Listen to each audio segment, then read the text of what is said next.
sebagai pemain, tapi di desa. Belum. Cekeran. Iya, masih. Tapi cekeran itu nggak pakai sepatu bola, nggak pakai sepatu kaki ya, pokoknya polos. Iya. Jadi ya bisa jadi pemain inti walaupun yang muda gitu. Jadi punya bakat, punya potensi. Dia menawari ke Surabaya. Begitu. Betul. Divisi 2, divisi 1, juara terus. Nah, terus Niat Mitra. Betul. Mas Samsul ini dari Makassar itu terpilih masuk ke tim nasional juga, ketemu di nasional TTC. Ceritanya begitu. Iya. Juara kalau nggak salah itu 2 kali betul ya. Saya sekali bisa yang top skor itu malah sama Mas Joko yang keduanya. Kalau saya lanjutkan, tipenya sudah ngeles duluan. Saya menghantam gawang itu. Itu yang bolanya itu kan tangan kiper itu saya curi kena, bolanya masuk. Tapi lututnya kiper masuk ke dada. Saya ada momen yang pas. Ya saya curi, ada peluang.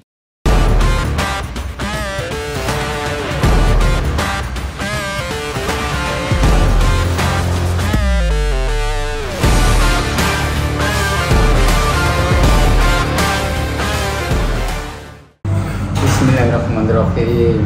Selamat pagi, salam sejahtera bagi kita semua. Jadi kali ini di pagi hari yang cerah ini saya berniat datang ke tempat Pak Samsul Arifin yang terkenal dengan si kepala emas. Termasuk kalau saya menjuluki juga bisa sebagai killman, finisher, karena apa dia eksekusinya ke gawang lawan itu luar biasa. Jadi eksekusinya ke gawang lawan itu saya katakan luar biasa karena apa? Sering cetak gol sebagai top skor, sebagai pemain terbaik, baik dari kepala yang dikatakan si kepala emas maupun dari kaki yang tendangannya kayak peluru. Ya ini Mas Samsul Arifin ini saya panggil Mas Samsul karena ya saya anggap kakak saya, karena Mas Samsul Arifin ini istilahnya pernah bermain bersama saya baik itu di tim Persibaya atau dalam hal ini mungkin di Suranaga, di Persibaya, di Niat Mitra maupun di tim nasional. Jadi selalu bersama. Jadi untuk itu pagi ini insya Allah pemeriksaan yang ditunggu bahwa Mas Samsul akan menceritakan dari asal muasal, dari mana berasalnya, ya nanti akan disampaikan semua secara tuntas. Begitu juga bagi para pemain muda, para milenial yang sempat untuk melihat channel ini akan banyak bermanfaat bagi para pemain muda yang ada di Indonesia ini. Demikian saya pikir ya. Assalamualaikum Pak Mas Samsul. Waalaikumsalam. Ya, jadi Mas Samsul ini akan menceritakan. Jadi terima kasih atas bisa ketemu sama Mas Samsul ini, sudah lama tidak ketemu. Setelah kita pensiun, tidak jadi pemain bola, lama tidak ketemu. Jadi Mas Samsul ini sekarang bertempat tinggal di Surabaya karena sebelumnya juga dari kota, kalau nggak salah dari kota Malang, datang ke Surabaya. Nanti akan diceritakan semua, dan mungkin ketemu istrinya di Surabaya, akhirnya menetap di Surabaya. Tolong disampaikan asal muasal dari Mas Samsul ini. Terima kasih.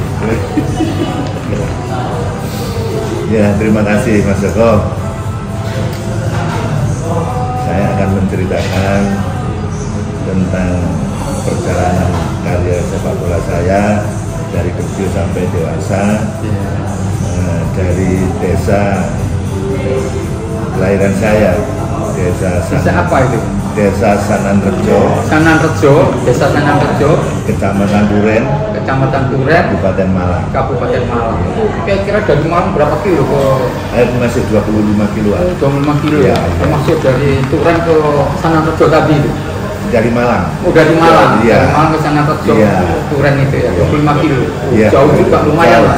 Jauh. Ya. Iya. Jadi sampai saya hijrah ke kota besar Surabaya, yang tentunya ingin menuntut ilmu sepak bola, sampai bisa kemudian sampai bisa kepingin jadi pemain nasional, kepingin masuk tim Persibaya. Jadi intinya kepingin masuk di tim besar di Surabaya juga kepingin dan terbukti itu ya. Alhamdulillah bisa terbukti. Ya. Jadi Mas Samsul ini betul-betul luar biasa perjalanannya, katakanlah dikatakan dari desa ya dari desa menuju ke kota besar. Kenapa kok harus ke Malang, ke Surabaya, kok tidak mungkin di Malang ada pada saat itu ada Persema barangkali. Coba ceritakan lagi, mungkin orang tuanya barangkali sebagai pelatih atau nurun dari mana itu kira-kira sepak bolanya, nalurinya itu dari mana? Iya. Begini, kebetulan di desa saya itu ada klub namanya PS Satria. Dan bapak saya juga sebagai pembinanya, juga sebagai pemain, tapi di desa. Jadi bapaknya sekalian merangkap pelatih waktu itu mungkin ya, barangkali begitu. Ya tidak ada pelatih. Zaman tahun 70 itu, apalagi yang di desa, mungkin kalau yang di kota iya, tapi yang di desa itu tidak mendapatkan satu pelajaran pelatih. Jadi ya bakat alamnya ya. Gitu. Ya seperti belajar sendiri. Begitu. Jadi memang begini Mas Joko. Saya sejak kecil itu memang sudah suka main bola. Sejak sekolah SD saya bersama teman-teman saya itu ya main bola di jalan, main bola di halaman rumah. Kebetulan di rumah orang tua saya itu ada halamannya agak luas, sehingga tempat kumpulnya teman-teman main bola. Kalau zaman dulu itu ya apalagi yang hidup di desa, kadang-kadang main bola, kadang masih bola jeruk itu yang masih dibakar. Kalau bicara bola jeruk yang disampaikan tadi ya kan, otomatis kan belum pakai sepatu bola itu. Belum. Cekeran. Iya, masih Arti cekeran itu udah pakai sepatu bola, nggak pakai sepatu kets ya, pokoknya polos. Iya. Jadi menarik ini. Sampai setelah remaja, sampai kira-kira SMP itu ya masih cekeran ya, karena kan yang di desa. Iya, di desa. Jadi begitu terus akhirnya setelah remaja ada teman yang senior yang peduli sama anak-anak remaja, akhirnya dikumpulkan, dibentuk klub begitu. Jadi dihimpun supaya bisa. Jadi ada nominasi ya. Betul. Arti untuk supaya bagaimana dibentuk supaya semacam perkumpulan begitu intern. Betul. Ya. Tapi ya begitu karena di desa. Mungkin bolanya cuma 1-2. Tapi ya itu tadi hanya yang bermental bakat saja. Ya, akhirnya setelah begitu makin berkembang, itu pun masih cekeran, belum pakai sepatu. Ya kira-kira sudah umur 14-15 sudah dibentuk, itu baru betul bakat alam. Iya betul. Terus kira-kira ya setahun kemudian dibentuk itu baru pakai sepatu. Baru pakai sepatu. Dalam membentuk suatu komunitas ya, sepak bola akhirnya bisa sama-sama menggunakan sepatu bola. Iya. Nah kemudian di antara teman-teman yang remaja itu ya ada yang menonjol gitu ya. Di antaranya saya, juga ada beberapa teman saya. Nah itu lama-lama akhirnya diperbolehkan untuk ikut latihan yang senior. Oh gitu. Ya. Karena beberapa menonjol langsung naik tingkat. Naik tingkat ya kan. Naik tingkat. Ya. Juga begitu kalau ada pertandingan, persahabatan apa itu kita. Nah, sekarang peran dari bapaknya Mas Samsul ini gimana? Sampai dihimpun, diajak berlatih, akhirnya perannya bagaimana itu? Apa karena bapaknya juga pemain bola, terus juga sering cetak gol, akhirnya nalurinya itu dituntut oleh Mas Samsul, bagaimana itu? Kira-kira itu? Memang betul Mas Joko. Jadi kalau kalau secara teknis nggak pernah karena ya di desa itu ya itu bakatnya itu yang tetapi ya di guru tadi, bapak saya itu memang pemain bola. pemain bola. Dulu juga memang Karena sering ya. kalau cetak bola itu pakai kepala. Oh, gitu. Jadi nalurinya sudah menurun. Iya, mungkin begitu. Luar biasa nih. Mungkin begitu. Iya. Nah, setelah itu berkembang, saya sudah jadi ya setelah SMA gitu ya. Nah, sudah lebih meningkat lah. Jadi kalau main itu sudah di inti gitu. Kemudian kalau 17-an apa itu antar desa di kecamatan. Antar desa saya selalu ya bisa jadi pemain inti lalu macam juga gitu. Jadi istilahnya dengan apa itu, dengan punya kelebihan. Iya. Menonjol di antara teman-teman yang seangkatan itu akhirnya langsung naik di senior, iya, dan begitu. tampil pun bisa memberi kontribusi yang baik terhadap tim. Iya, ya alhamdulillah. Kebetulan saya selalu sering cetak gol gitu. Mulai dari remaja, jadi dari remaja sudah punya naluri. Iya, betul. Terus ceritanya sampai ke Surabaya itu bagaimana? Ya. Dapat disampaikan barangkali ada. Nanti dulu. Sejarahnya perjalanannya itu gimana? Setelah di desa, di tingkat kecamatan. Oh, tingkat kecamatan. Kecamatan. Nanti kan kalau itu kan pertandingan istilahnya antar kecamatan. Itu saya selalu dipanggil sama kecamatan. Jadi kecamatan. Jadi meningkat. Iya. Habis itu terus setelah itu di tingkat kecamatan kan kabupaten. Iya. Saya juga jadi pemain di kabupaten gitu, dipanggil ke kabupaten. Jadi meningkat terus. Step by stepnya itu betul. ada. Iya. Nah, kabupaten itu Persekam. Oh, Persekam. Kabupaten sepak bola Kabupaten Malang. Ya, nah, itu markasnya di Kecamatan Bendalegi. Oh, di Bendalegi. Pemain di Bendalegi itu tuh klubnya namanya Gama. Jadi pemain Persekam itu banyak terdiri dari Gama. Begitu. Jadi saya masuk di situ. Diundang dari desa lain atau diundang. Dan kalau ada pertandingan saya selalu diundang di main. Dan langsung jadi pemain inti. Iya. Luar biasa macam. Jadi kebetulan terus pada satu saat kira-kira ya tahun 75-an gitu. Gama ini diundang persahabatan dengan PS Pasuruan. Oh, PS main di Pasuruan. Main di Pasuruan. Iya. Dalam rangka event apa itu kira di sana? Ya persahabatan. Oh, persahabatan. Diundang persahabatan. Keren dikit. Ya. Saya dengan beberapa pemain itu dari anak-anak muda itu diambil. Ya, ini sudah di Gama. Jadi yang di desa saya sudah hanya saya yang di sana ada satu-satunya yang ikut. Iya. Yang terpilih dan terpantau untuk ke Gama itu. Iya, ke Persekam. Iya, betul. Jadi ya kebetulan waktu pertandingan di Pasuruan itu wasitnya itu dari Surabaya. Ya.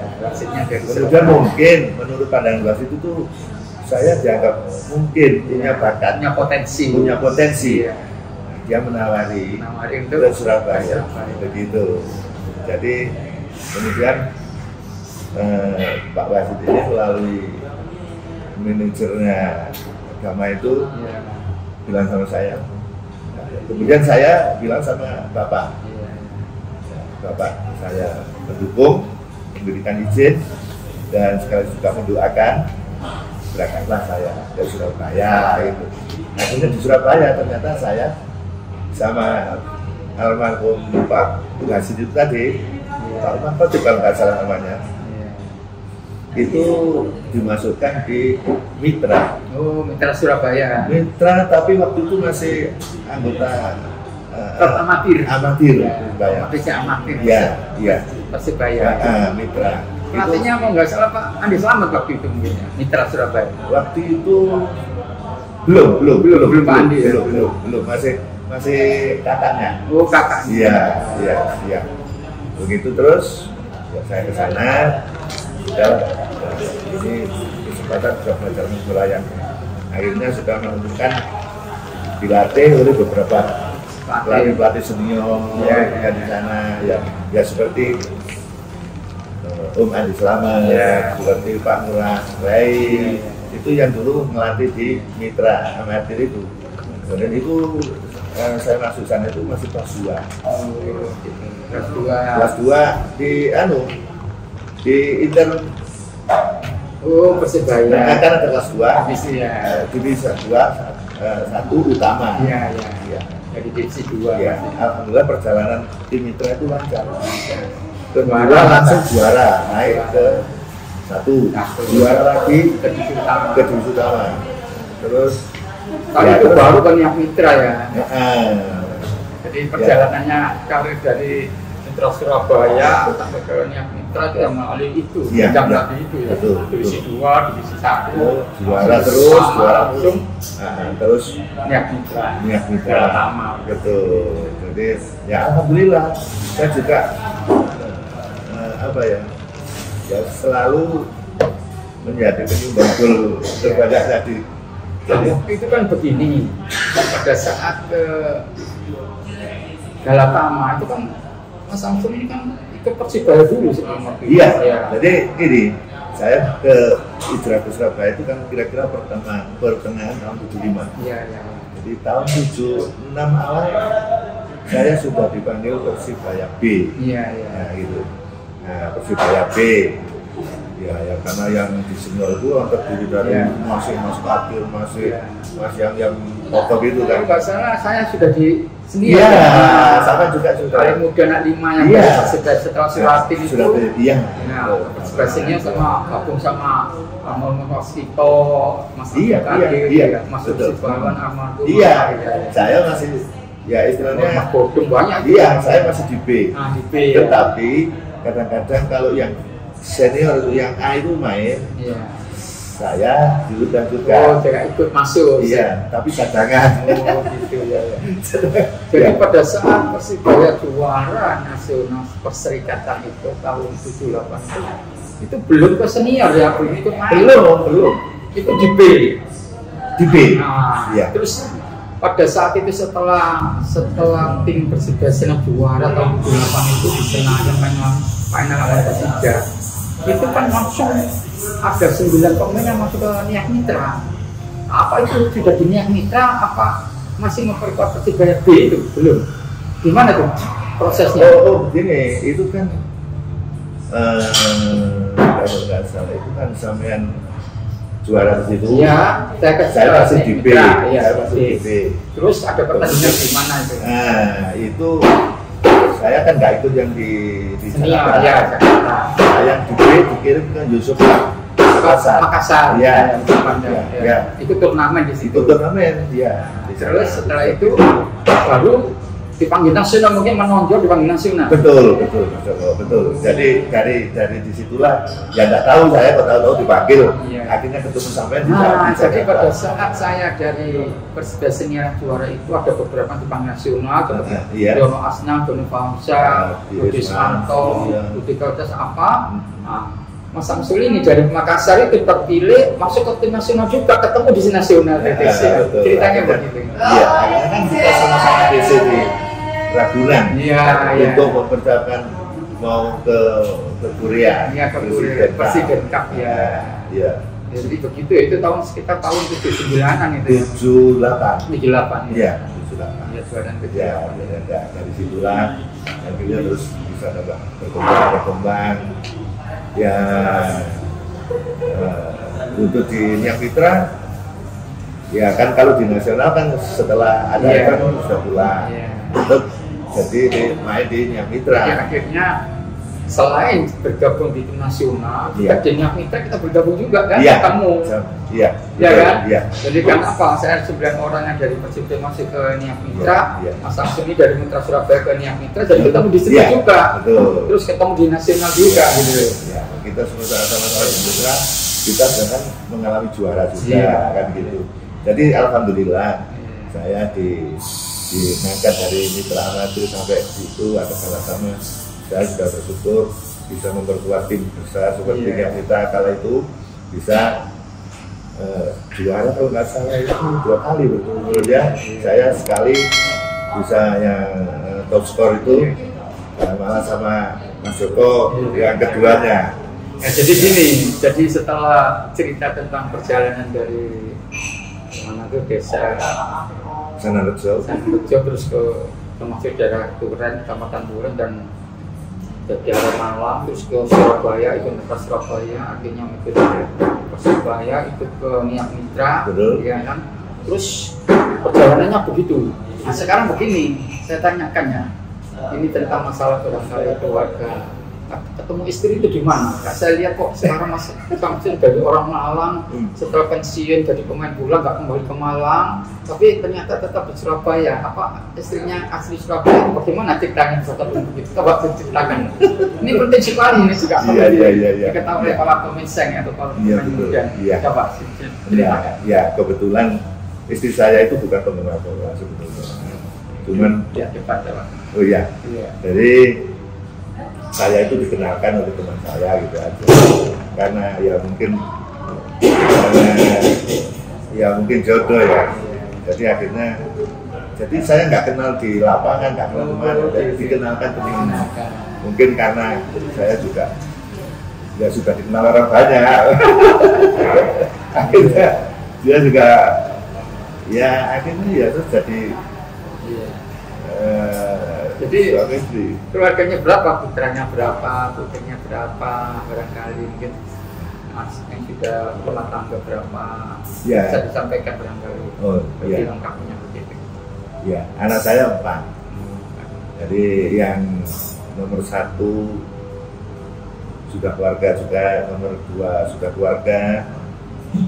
Jadi yang ketiga sudah sebetulnya, tapi ya sudah meninggal duluan gitu. Terus yang 1 tinggal 1 yang barusan sudah lulus ini ya, yang laki ini yang jadi 4, cucu saya 4. Oh, cucunya 4. Ya, jadi yang nomor 1 itu harusnya 2, yang nomor 2 itu juga 2, laki semua. Alhamdulillah ini. Alhamdulillah. Ya, jadi bersyukurlah keluarganya sudah istilahnya menetap di Surabaya. Kalau nggak salah istrinya juga seorang guru ya, tapi sudah pensiun kan? Ya, sudah pensiun. Jadi alhamdulillah selama memperkuat di Niat Mitra sudah mengalami juara. Juga Niat Mitra kan pernah juara di ASK. Nah ini dan internasional sudah pernah juara di luar negeri, walaupun bukan PSSI, kita wakili Indonesia, tapi sudah pernah merasakan juara di luar negeri. Syukur alhamdulillah itu. Jadi Mas Samsul memang luar biasa. Jadi terkenal dengan si kepala emas. Sebetulnya juga ini seorang filmman, finisher yang seperti saya katakan tadi juga dia sosok yang sederhana, yang kalem, tapi dia di lapangan selalu galak. Karena apa? Dia tidak peduli, dia berani ambil resiko apapun. Pernah bahkan yang di konten yang lain itu cerita bahwa Mas Samsul Arif ini pernah cetak gol, bolanya masuk, tapi gawang ditabrak sampai dia jatuh. Ditanya sama Rudi, kenapa? Gak apa-apa, Samsul, gak apa-apa. Gak apa-apa, yang penting bolanya masuk. Itu prinsipnya dia. Termasuk yang dia dadanya kena sepatunya kena lutut, kena lutut ya. Sampai muntah darah, sampai diambil, sampai dia ke rumah sakit. Nah, itu bisa diceritakan. Ini luar biasa, nggak ada. Jadi sebagai top skor pernah, sebagai istilahnya pemain terbaik juga pernah. Bukan di dalam negeri aja ya, top skornya juga baik itu di Persibaya, baik itu di Seranaga, di Permamatif Persibaya itu Seranaga, terus di Persibaya, di Niat Mitra, pada saat di Dhaka juga top skor 24 gol, 24 negara dan 24 klub yang mengikuti itu top skor 7 gol. Ini luar biasa prestasinya, bukan hanya di dalam negeri tapi di luar negeri juga ditunjukkan ini. Jadi tolong ceritakan tentang yang tadi yang kena lututnya penjaga gawang itu sampai muntah darah itu apa? Itu memang benar yang beresiko seperti itu. Betul Mas Joko. Itu karena saya punya rasa tanggung jawab yang besar kepada klub, kepada tim untuk apa ya, untuk bisa memenangkan setiap pertandingan. Jadi karena itu ya terdorong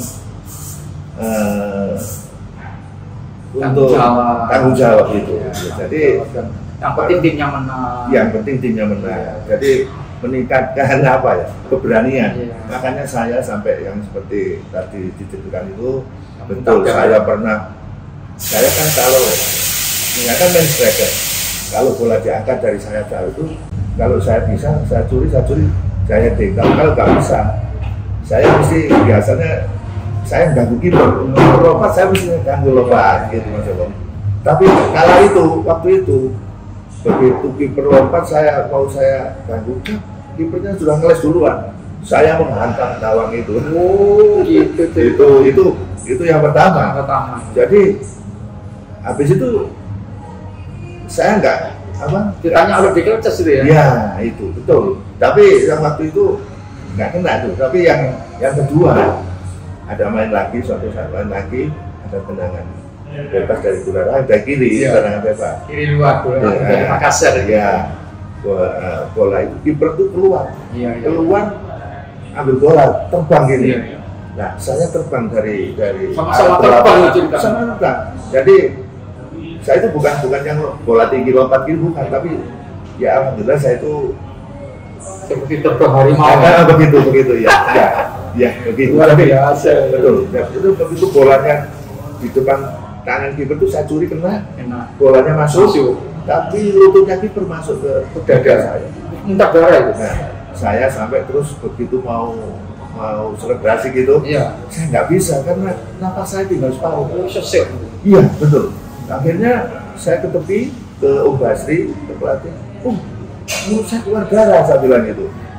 Akhirnya, nggak ada yang luka, nggak apa-apa. Ya sudah, nggak ada yang luka. Saya kembali main lagi. Padahal napas saya tidak separuh, tapi saya tetap main sama luar biasa. Iya, jadi makanya itu main bola saya cek. Jadi akhirnya terus kira-kira kurang 10-15 menit gitulah, masih saya teruskan. Jadi tapi setelah itu wasit jebret selesai, teman-teman pulang. Saya tidur di situ, dibawa ke rumah sakit sama ambulan. Teman-teman saya pulang ke asrama. Jadi timnya pulang, waktu itu menang ya Mitra? Ya, menang. Jadi pulang ke mes, tapi Mas Samsulnya langsung pakai ambulan ke rumah sakit. Iya, ini kejadian ini. Karena dipaksa terus itu, jiwanya luar biasa. Iya betul, itu tadi makanya. Sulit yang menyamai seperti Mas Samsul. Ya ada di Indonesia seperti Mas Samsul perjuangannya ya. Jadi saya lihat Mas Samsul ini kan selain juga punya heading yang bagus, punya tendangan yang luar biasa itu juga. Terus kira-kira kiat-kiatnya itu apa sih itu? Barangkali mungkin ada time-time-nya latihan mungkin latihan jam yang tinggi atau pernah dicontohkan seperti Frank Beckenbauer tuh dari Jerman. Jadi apa ceritanya gimana tuh sampai heading sampai begitu Ya awalnya ya seperti biasa dapat latihan dari pelatih, kasih bola, heading, kadang-kadang suka ngikuti. Di situ ada tiang tinggi ditampung bola. Itu yang latihan bersama-sama. Yang ada bersama kan begitu. Yang kasih bola itu dengan ancang-ancang, itu kalau itu kan program pelatih. Tetapi yang terbang itu saya terinspirasi oleh saat itu nonton bola Piala Dunia. Lah kalau Jerman masalah. Iya, Jerman. Belanda mungkin. Waktu itu Beckenbauer kan orang belakang. Iya, pemain stopper kan di Peru. Iya, itu terbaik waktu itu. Waktu bola ditendang ke gawang itu Beckenbauer menyelamatkan itu dengan terbang gitu. Oh, jadi dia justru menyelamatkan bola itu sambil terbang. Jadi menghalau ini ceritanya. Terus saya terinspirasi, wah itu bisa dilakukan oleh pemain depan. Bisa mencetak gol. Ini sangat luar biasa. Ini kalau bisa begitu ini sangat menghibur gitu. Ya. Akhirnya saya membiasakan itu Berlatih. Ya setiap Kalau ada peluang untuk memberanikan diri, umpan begitu ya selalu terbang. ya kalau ada yang maksudnya itu yang sesuai bola yang pendek ya saya terbang. Iya. Jadi bahkan bola itu dihalu pemain belakang dibuang. Kalau saya ada momen yang pas, ya saya curi dengan kepala. ada peluang dia Masuk dengan kepala terbang itu. Tidak apa istilahnya, tidak takut dengan resiko yang terjadi. Saya sudah kalau saya sudah itu saya total. Saya tidak memikirkan bakal cedera apa. Ini loh pemirsa yang tidak memikirkan cedera. Iya, makanya bola kena masuk, tapi ya sepatunya kena muka saya itu. Sering itu. Iya. Kena muka ya. Iya. Mungkin penggemar sepak bola itu mungkin sudah tahu kalau saya sering-sering begitu itu. Jadi ya itulah, makanya itu suatu tanggung jawab yang besar. Selalu ingin memenangkan pertandingan itu harus berani begitu, berani korban begitu. Tapi alhamdulillah Mas Joko, saya ya selalu diberikan keselamatan sampai nggak sampai terjadi cedera begitu. Jadi karena saya lihat memang Samsul ini luar biasa, ibadahnya pun baik sekali ya.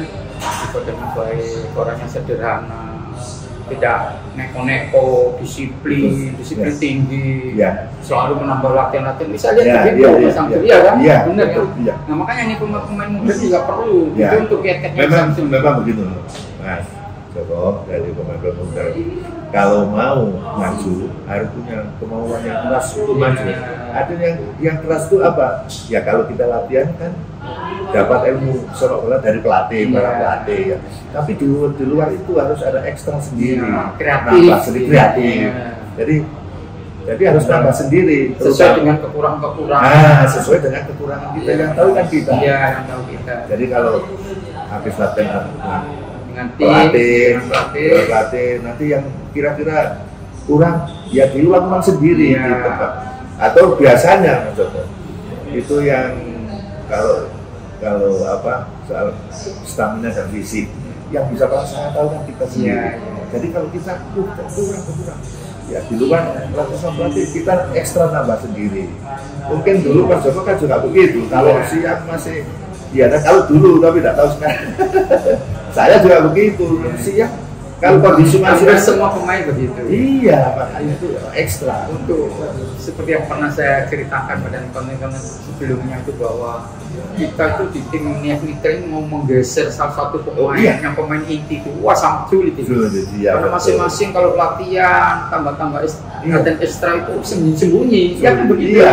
Supaya karena persaingan ketat ini ada hubungannya dengan bonus, karena kalau dia cadangan yang main itu berbeda 50% ini. Otomatis semua pada mengejar ini dapat bonus penuh, jadi dia harus tampil kan begitu. Jadi seperti Mas Samsul ini di Niat Mitra dia top score dengan pada saat waktu gol utama yang pertama itu cetak 30 gol saya sebagai runner up 27 gol lu di 17 gol ya kasih 4 mau 17 gol jadi luar biasa Niat Mitra ya. Apalagi mendapatkan pemain sayap yang luar biasa sama Bung Sunabi Lustiana dari Tanah, Ulorang dari Makassar itu luar biasa. Apalagi ada Amarung Raibawo juga yang punya fisik bagus, sama Beta Vita ya. Jadi memang itu benar itu ya. Iya benar. Ya itu makanya. Jadi kalau mau maju ada itu punya kemauan yang keras untuk maju. Yang kedua, tanamkan disiplin. Apa jiwanya? Disiplin itu sangat penting, baik di dalam lapangan maupun di luar lapangan.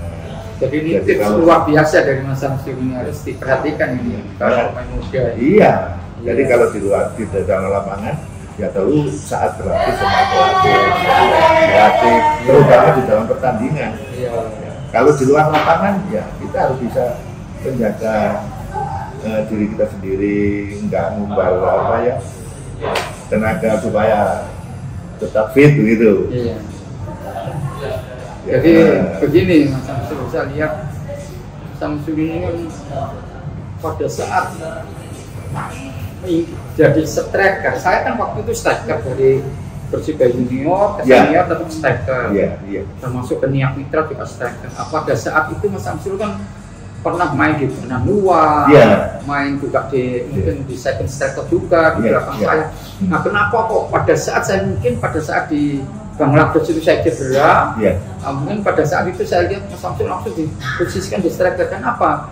Jelas memang posturnya ideal ya, tingginya 175 cm, beratnya kurang lebih 65 kilo ya, tapi ideal dibandingkan saya yang posturnya tidak begitu tinggi, jadi akhirnya Will Pover itu yang menempatkan itu saya kira sama Pak Basri ya. Jadi idealnya Mas Samsul di striker dan saya di belakang, akhirnya menjadikan kolaborasi yang bagus ya, buat maut ini ya kan. Jadi juara 2 kali di Niak Mitra itu, termasuk Persibaya apa itu menurut Mas Samsul itu bagaimana itu ceritanya pada saat Jakarta itu waktu itu karena cedera jadi nggak perhatian, ada beberapa pertandingan saya nggak ikut, itu gimana langsung ditunjuk di striker atau gimana? Memang waktu itu saya masih belum main di striker, mungkin masih di sayap kanan, mungkin masih cadangan. Nah, waktu itu Mas Joko kan cedera, nggak bisa main untuk berikutnya. Nah, saya sama pelatih ditunjuk saya menggantikan sampean di striker. Nah, ya alhamdulillah saya di depan situ saya bisa cetak gol. Saya bisa cetak gol. Malah top skor akhirnya. Iya betul. Akhirnya setelah itu saya ditetapkan di situ. Akhirnya sampean sudah sembuh, sampean taruh di belakangnya dari second strikernya. Iya betul. Jadi termasuk Dono Rakim yang jadi pemain terbaik waktu itu. Luar biasa Dono Rakim dari Makassar itu. Jadi pemain terbaik. Jadi sampai akhirnya sampai di Persibaya itu jadi striker. Makanya gini, saya lihat itu yang Mas Samsul ini kan dari perjalanan dari klub Mitra Surabaya ke Suranaga Surabaya mau ke Persibaya yang menjadi timnas itu kan paling tidak punya trik-trik sebagai seorang striker yang dijaga lawan, dijaga 2 orang, baik itu stopper maupun libero atau pemain yang lain. Nah, bagaimana cara untuk menghindari cegatan lawan, mengelabui atau bagaimana itu kan ada kiat khusus, ada pemikiran-pemikiran sifatnya untuk cetak gol kan harus banyak akal istilahnya. Gimana? Ya memang ya itulah makanya kalau semua pemain itu mendapat ilmu sepak bola dari para pelatih saya rasa sudah bisa main bola kan begitu. Tetapi ada tuntutan lain yaitu kreatif.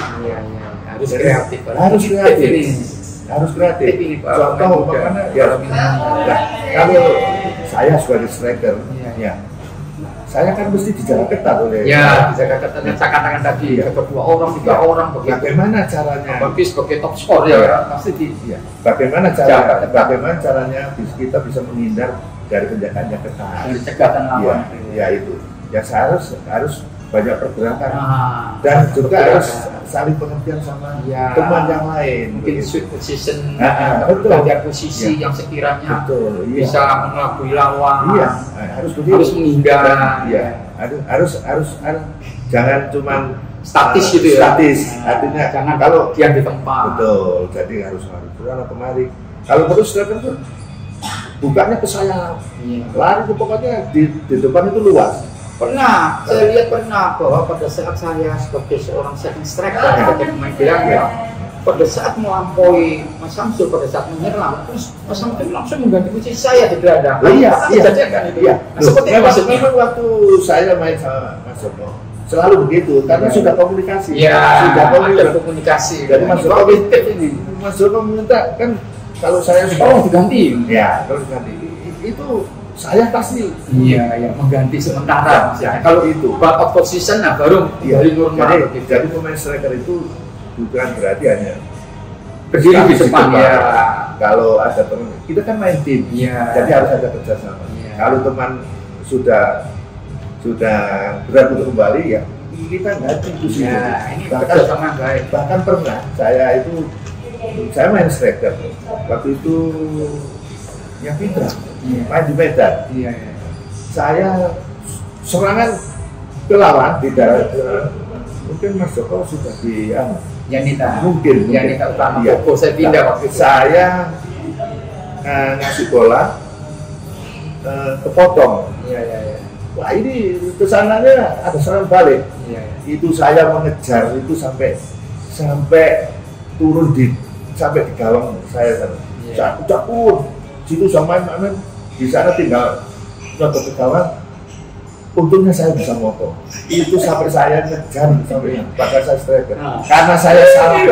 Karena saya iya betul. Jadi saya pasti tapi kepotong. Iya. Harus tanggung jawab dikejar lagi. Iya.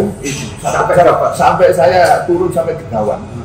Itu bola itu untung bisa saya selamatkan. Nah, ini kalau nggak punya stamina yang bagus. Iya, makanya iya. Jadi memang harus betul-betul siap. Iya. Makanya ya itulah makanya harus totalitas ya. Totalitas itu. Jadi pemain jangan setengah-setengah. Betul. Ya totalitas. Jadi harus yang klub harus jadi pemain nasional, di nasional bertahan supaya dia top prestasi di nasional kan begitu. Nah sekarang begini Mas Samsul, jadi seorang pemain tuh saya lihat Mas Samsul ini kan kemana-mana tuh ini faktor laki ya, faktor keberuntungan. Ya. Jadi bukan karena memang apa itu menggunakan secara pribadi bahwa ini loh saya punya teknik begitu. Punya teknik apa? Saya lihat Mas Samsul itu setiap masuk klub baik itu di Mitra yang tadi Mitra Surabaya juara dari divisi 2 naik ke divisi 1 divisi utama terus naik ke istilahnya ke Persibaya jadi pemain Persibaya ini kan top skor terus Mas Samsul Persibaya sudah naik ke top skor Mitra Persibaya yang minta timnas juga demikian apa itu faktor laki ini apa memang dari atas atau memang betul-betul dari bakat atau bagaimana ini? Atau karena doanya Mas Samsul ini luar biasa ini langsung dijawab Allah sama Tuhan diterima dan selalu diikuti oleh keberuntungan bagaimana ini? Iya, saya sebagai pemain tentu ya ada perjuangan dan doa. Perjuangan dan doa. Iya, jadi kita mengasah ilmu sepak bolanya itu perjuangan, latihan keras, perjuangan. Kayak lagunya Merah. Iya betul. Iya. Lagunya orang main itu. Tetapi jangan lupa, kita itu punya Allah, punya Tuhan, Allah yang tentunya ya yang mengatur segala sesuatunya itu. Yang kuasa gitu. Kita selalu yang memberi yang diminta, apa yang diminta. Asal kita benar-benar bagiannya itu dengan serius, dengan tekun. Iya. Jadi makanya kalau saya sih mengimani itu, saya menganggap saya nendang di gawang itu ya sudah usaha saya itu. Jadi kadang-kadang begini, kadang-kadang kita tidak mencari bola, kita tidak mengejar bola. Karena bola itu datang kena mister atau penaltian, datang ke kita dan kita cetak gol. Seperti itu. Iya. Itu gini. Jadi seolah anugerah. Iya. Seolah-olah itu dipermudah. Dipermudah. Makanya jadi penting ini perjuangan dan doa. Jadi kita kalau yang seperti kita Muslim, kita setiap sholat berdoa. Jadi agama apapun harus ibadahnya harus terutama di dalam pertandingan. Berdoa mudah-mudahan diberi fisik kuat, stamina kuat, diberi keselamatan, dan dimudahkan dari segala urusannya. Kalau dimudahkan. Kalau saya dimudahkan. Jadi itu kan striker. Ya mudah-mudahan dimudahkan untuk mencetak gol. Dan alhamdulillah. Ya seperti itu. Luar biasa Mas Samsul. Jadi itulah makanya ada perjuangan itu betul. Jadi tidak semata-mata mengandalkan apa yang punya skill apa, tidak. Kalau kita itu hanya tendang ke sana. Kalau saya bisa itu saya ngulangi nggak bisa. Makanya kalau saya bikin gol, katanya teman wah aku udah bagus. Ya saya komentar apa? Ya saya bisa rendang. Yang bikin gol ke sana itu jadi yang kuasa. Terus terang si kepala emas itu ya memang anugerah. Iya. Julukan si kepala emas itu anugerah. Diakui betul. Iya. Tanpa itu tidak bisa. Saya ngimani itu. Jadi yang menentukan itu ya kuasa gitu. Jadi untuk itu para pemain muda hendaknya selain kita tuh berkeinginan berprestasi sebagai pesepak bola, mungkin ingin jadi pemain nasional juga harus ada ibadahnya, juga harus Ini diperhatikan itu. Para orang tua yang punya anaknya, istrinya, agama apapun, iya, harus ibadahnya itu. Jadi sekarang ini Mas Gandul. Jadi saya lihat ini kan gimana supaya kita ini barangkali punya ide-ide yang bagus untuk pembinaan ke depannya. Waduh, pemain muda di Indonesia kan luar biasa. Jadi supaya bisa jadi pemain nasional, termasuk bisa bertahan lama, bisa sebagai seperti Mas Samsul ini yang muncul lah, Samsul Arifin yang baru, ya kan? Ini perlu istilahnya diinformasikan ke para istilahnya para pemain muda ini, para milenial ini kan, bagaimana trik-trik, bagaimana kiat-kiat, atau tip apa yang bisa diberikan kepada para pemain muda. Itu Bang saya sampaikan. Sekarang ini menurut saya kan pembinaan sepak bola sudah sangat bagus, terutama pembinaan di usia dini, sampai terus di tingkat remajanya, sampai juniornya. Saya setuju itu sudah bagus. Terutama ada SSB, ada akademi. Waktu zaman saya belum ada itu, makanya hanya ketahuan dulu masalahnya. Kalau sekarang dari kota yang besar sampai di pedesaan, sampai di pegunungan sudah ada SSB. Apalagi dengan perkembangan sepak bola sekarang itu udah IT yang begitu canggih, ya TV apa semua, jadi apa ya? Jadi sosial apa semua. Ya, menurut saya dia sudah bagus dan ya apalagi yang di desa, yang di pelosok-pelosok itu pelatih-pelatihnya pun juga sudah bersertifikat. Jadi PSSI sudah bagus, peluang lebih besar kan jadi pemain nasional. Iya betul. Tinggal tergantung dirinya sendiri. Pembinaan sudah bagus, saya kira. Sekarang kalau zaman kita kan nggak pernah sampai disekolahkan ke luar negeri ya. Nah kalau sekarang masih junior itu sudah disekolahkan, makanya saya salut, saya mengapresiasi. Jadi PSSI itu sudah berusaha semaksimal mungkin untuk memberikan programnya bagus. Programnya sudah bagus. Tinggal ada kompetisinya yang belum ada. Ya mungkin begitu ya. Mungkin begitu. Jadi kalau pembinaan sudah bagus. Jadi apalagi pelatih yang di desa-desa pun itu sudah diberikan sudah harus punya sertifikat, cara melatihnya sudah berbeda. Dulu kan nggak ada ya. Sekarang makanya saya mengapresiasi sudah sangat bagus pembinaan. Oke, sekarang closing statement. Jadi bisa dikatakan bahwa untuk kedepannya sepak bola Indonesia ini mungkin secara luas barangkali sepak bola Indonesia itu akan bisa berkembang, apalagi dengan ketua umum PSSI yang baru Pak Erick Thohir ini gebrakannya bagus dengan prestasi di SEA Games kemarin, termasuk persiapan Piala Asia, Piala AFF apa semuanya itu dipersiapkan, termasuk pelatih-pelatih yang bagus. Nah, harapannya Mas Samsul gimana tentang sepak bola kedepannya ini? Mudah-mudahan bisa lebih baik lagi. Lima tahun sekitar. Ya, saya kira saya melihatnya ya sudah bagus lah. Akhirnya ada pengembangan. Jadi apalagi sekarang ada ketua baru Pak Thohir ini sangat memperhatikan sekali. Nah ini ya mudah-mudahan lah, saya berdoa mudah-mudahan sepak bola nasional kita kedepannya akan lebih baik, lebih maju lagi. Saya kira itu aja. Jadi demikian para sobat bahwa pagi ini kami sudahi, kami selesaikan di sini dengan Mas Samsul yang bercerita panjang lebar dari perjalanan karirnya dari desa menuju ke kota besar sampai ke nasional. Ini perjalanan luar biasa yang jarang dilakukan oleh para pemain yang lain. Ini tip dan contoh-contoh yang sangat baik, kiat-kiatnya juga disampaikan sebagai si kepala emas ini yang benar-benar memang dia dapat anugerah dari yang di atas. Saya kira begitu. Terima kasih Mas Samsul. Terima kasih Mas Jono. Waalaikumsalam. Terima kasih sobat. Sampai di sini. Selamat pagi.